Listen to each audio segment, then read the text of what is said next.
What's going on, everybody? It's your boy C4 here, and today, on Top 10 Tuesday, we're taking a look at the top 10 2017 draft prospects for the Philadelphia Eagles. Now, it's a little bit tough because everyone and their dog is seemingly coming up with a 2017 first-round mock draft already. And, okay, first-round mock draft. We don't have a fucking first-round pick. Thank you, Carson Wentz. So I had to do extra work and try to dig at guys that could potentially slip out of the first round and guys that are going to be there in the second round. And come with that for the Philadelphia Eagles. So I did the dirty work so you guys don't have to. So sit back, relax, and listen to guys that I think would fill voids on our team. So jumping in at number 10 is going to be Malachi Dupree, the wide receiver for LSU, 6'3", 190 pounds. He's a legit round 2 stud. He will be one of the top wide receivers coming out. And that will be available in the second round because of his offense. I mean, he's not going to get used a whole lot at LSU. They don't really have a quarterback. But, man, I can tell you as a Florida Gator fan, he is the most dangerous weapon on that team that's not named Leonard Fournette.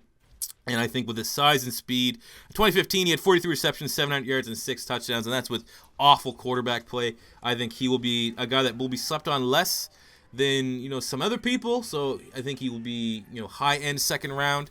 But he definitely, I don't think he will be as regarded because of the offense that he comes from to go in the first round. So he should certainly be there in the second round where Philadelphia's going to pick. I'm expecting somewhat of a rough season for the Eagles, so we should have a higher-end second-round pick. And Dupree would definitely fill the void at wide receiver if we decide that, Ruben Randall's not worth an extension. We're going to cut Josh Huff, and maybe the Nelson Aguilar experience is... Dupree makes sense. Looking at number 9 is going to be Desmond King, the cornerback from Iowa. 5'11", 200 pounds. He's the best zone corner in the NFL in the draft, I think. But I think he might slip behind some of the SEC competition. So there's a lot of SEC cornerbacks, and a lot of Big Ten quarterbacks that are going to go ahead of him. I think maybe because of his school, he may slip a little bit. I think he won the Thorpe. Is it the Thorpe Award for the corner? Whatever the top corners. I think he actually might have won it in 2015. I was surprised he didn't declare. Ended up going back in 2015. 46 tackles, 8 interceptions, and 13 pass deflections. But I think if he somehow slips to the second round, corner is a big issue as of me recording this. I'm recording this in July. This could very well be coming out well into the beginning of the NFL season. So I have no idea what the exact cornerback situation is looking like. But I think corner is a position we could definitely look at addressing in the coming draft, and he is one of the top guys and potentially could slip a little bit. But like I said, I only put him at 9 because that is kind of optimistic, me thinking that he might slip because he probably will be a low first-round prospect. Going number 8 is going to be Samaje Perine, the running back from Indiana, 5'11", 240 pounds. Running back is, like I said, wide receiver, corner, and running back, as long as offensive tackle are going to be the 3-4 positions that I think we should try to address with our highest pick. And Perine is going to be a running back because the running back draft class is outstanding this year. He will be there in the second round, and he is great value, great size. Like I said, he might slip due to his lack of receiving skills, but he is a 3-down running back. Where we get someone like, fucking Sproles might come back. You got a smaller back like Smallwood or Kenyon Barner. They could be the receiving back. You let Perine, that monster, be our fucking bell cow back. I mean, in 2015, 1,350 yards, 16 touchdowns. He broke the record for most rushing yards in a game in 2014, I believe. Right after Melvin Gordon said it with Wisconsin. He's like, nah, fuck that, bruh. Going off. Indiana. Why did I say Indiana? He's Oklahoma. What the fuck? Okay, strike that back. I wrote Indiana down here. He's clearly from Oklahoma. Anyways, 1,350 yards, 16 touchdowns in 2015, and there was a lot of fucking games they were underutilizing him. I watched a couple Oklahoma games. I was like, okay, I mean, they got Baker Mayfield. They got a pretty good passing attack, but where the fuck? Why aren't they handing the ball to Perine, man? That guy's an animal. There's a lot of games they just failed to get him touches, and he still had a crazy year. So I think I would be absolutely pleased. Please be on the moon. Is that a fucking saying? I don't think it is. If we ended up getting Perine, and he could be our starting running back in the future. Going to number 7 is going to be Cam Robinson, the offensive tackle from Alabama. 6'6", 330 pounds. Honestly, he should be a top 10 pick in this year's draft class. He's the best offensive tackle, but he's had some kind of rough off-field issues that you could see him slip. I personally, like I said, this is personally unrealistic that he'll fall to the second round unless more comes off his off-field issues. I think he might just take kind of a Laramie Tunsil-like dive where he was a consensus almost top 5 pick and he might slip to between 10 and 15. But I mean, you never know what this guy thinks. Some guys may want to not touch him, and where Doug Peterson has already kind of shown with the Jalen Mills pick in the 7th round that you can redeem yourself, right? He's gonna offer these guys that made mistakes in college a second chance because they're fucking talent. They're very good players, and if they can sort together in the professional standpoint of the NFL game as opposed to college where you're drinking, party, and all that shit, given that opportunity. So if Cam Robinson does slip, I could definitely see Doug Peterson jumping on this opportunity, especially because tackle is a position of need. With Jason Peters' future up in the air and Lane Johnson, he's going to have to take one of the spots. He's going to be right or left. You need someone else to play there. So if Cam Robinson does slip in the second round, I think Philly would be all over that. Number 6 is Jordan Lewis, the corner for Michigan. A little bit undersized, 5'10", 180 pounds. Great talent. Could push the whole, is Doug Peterson going to play like Chip Kelly where it's a height, weight, speed kind of thing, or is he going to go for playmakers? Because Jordan Lewis is a great playmaker, and, will Doug Peterson show that size doesn't matter? You just if you can play, you can play.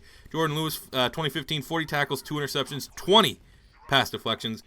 You'll definitely will be a second-round pick because of his size. I think, where I talked about Desmond King earlier, Desmond King would have to slip. I think Lewis will be a corner target in the second round. Not my top one. I got one legit second-round corner, another guy that might slip. But I think Jordan Lewis will definitely be on the Eagles' radar in the second round in 2017. Go number 5 is going to be Connor McDermott, the offensive tackle for UCLA. 6'9", 310 pounds. He's an absolute mauler type of right tackle. This is one of those, if Lane Johnson is going to move to left and Jason Peters moves on, I'll be totally over Connor McDermott. Some rumblings that he might slip into the first round, especially with Cam Robinson if his stock falls. But it seems like the consensus right now before the season starts, like I said, this is a tough video too because I am recording this before the college season starts, that McDermott will probably be a high second-round pick and could definitely fall to the Eagles and be right there for the pickings. Number 4, staying at offensive tackle, is Mike McGlinchey, the offensive tackle for Notre Dame, 6'8", 310 pounds, debatably the second best offensive tackle, and will play left tackle this season for Notre Dame. So he might be one of the few guys out of college that could start at left tackle, which may hurt his stock for the Philadelphia Eagles' sake in being there in the second round. But if he can't be left tackle, man, all could be good. We could keep Lane Johnson at right tackle where he's proven and then draft a left tackle. That could be certainly an approach because, Lane Johnson at left tackle hasn't looked amazing. He's looked much better at right tackle. And if we can just go ahead and get a good left tackle and keep Lane at right, I would be content with that move. So that would definitely be an option with Michael Lynch if he does stay in the second round. But he certainly, if he excels at left tackle, could skyrocket into the first round.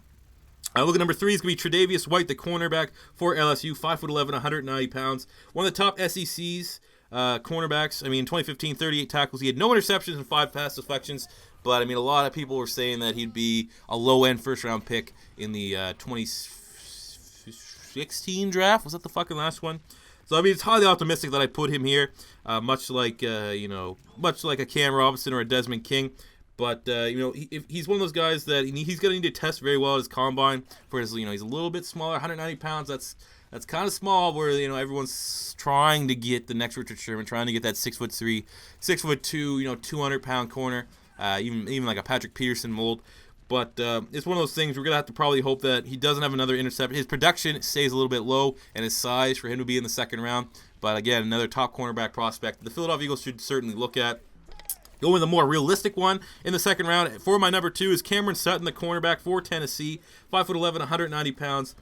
Could be in contention for a cornerback 1 if we draft him in the second round. I firmly believe Cam Sutton will be there in the second round, and he has incredible instincts, man. This guy would be an absolute stud pickup. As much as I dislike Tennessee, I would love to have him on Philadelphia. 2015, he had 28 tackles, 1 interception, 6 pass deflections, but he was shutting down some of the top SEC competition throughout his season. I watched him play Florida. He was very, very good against Callaway. He was one of our best wide receivers. Absolute playmaker, big-time leader, big-time locker room presence. Seems like he has a good head on his shoulders. And I would certainly welcome Cam Sutton in the second round. That's why I have him at number 2 for our top 2017 draft prospect. And at number 1, Christian McCaffrey, the running back from Stanford, 6 feet tall, 200 pounds. If he somehow slips in the second round, which some people have had him as a fucking third-round grade, which is ridiculous, draft him right now. Best player available at running back. I personally think he's the second best running back prospect between Leonard Fournette. Maybe racism. I don't know. All lives matter, everybody. All lives matter. Because he's a white running back, they're like, he's the next Julian Edelman. No, he's not. He's fucking Reggie Bush with better running instincts. 2015, 3,800 all-purpose yards and 15 touchdowns. I think he's an absolute fucking playmaker and would love him in Philadelphia, man. He is exactly what we need on offense. Just an explosive, reliable weapon. Doesn't fumble the ball too much. Good hands. Can catch the ball. Can run the ball. And, punish the rest of the league if they want to sleep on him. And he's there for the second round. So that is pretty much it. I'll give a couple honorable mentions. Running back is stacked. Royce Freeman, Nick Chubb, and Wayne Gallman will all be probably running backs in the second round. That if we're going to decide it, we're going to go running back and improve that right away. There's going to be plenty of picks there in the second round for us. So there you have it, guys. My top 10 2017 draft prospects for the Philadelphia Eagles. Let me know what you guys think about this list in the comment section below. If you enjoyed the video, smash that like button. If you're new, subscribe. And until next time, peace out.